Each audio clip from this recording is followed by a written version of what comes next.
BMW has a consistent recipe to make a coupe out of one of its crossovers.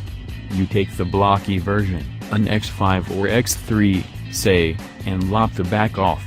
This leaves you with two models that look basically the same ahead of the rear doors. One version has more interior room and the other costs more and appeals to style-centric people who apparently have less stuff to haul around.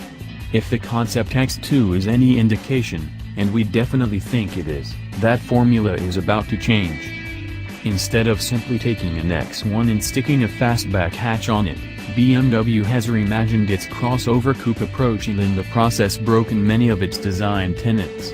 So this is doubly surprising. And it actually looks pretty good for a sporty little crossover.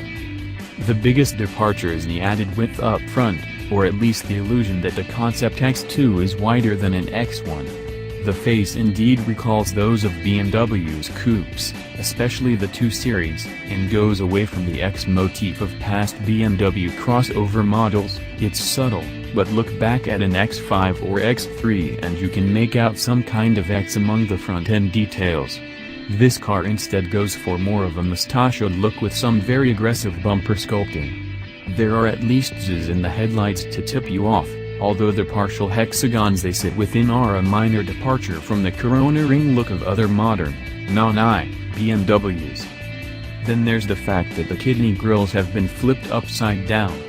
BMW says this is to set the X2 apart from the rest of the BMW lineup. We're not quite sure why that's a good thing, since the general design is one of the brand's major stylistic hallmarks. They're still recognizable as kidneys at a glance, and Bimmerphiles won't be completely lost. In case you missed the Hofmeister King, there's a BMW Roundel right next to it. So yeah, it's a BMW.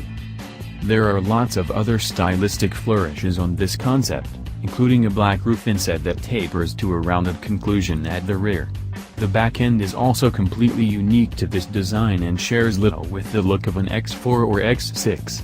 The side glass also tapers nearly to a point, emphasizing the thick rear fenders.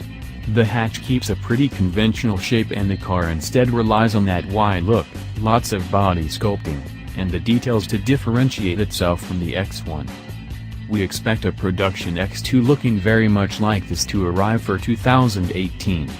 Sharing with the X1 platform means a front-drive base model with a turbocharged 4-cylinder, and we wouldn't rule out a more powerful version for the coupe-ish version.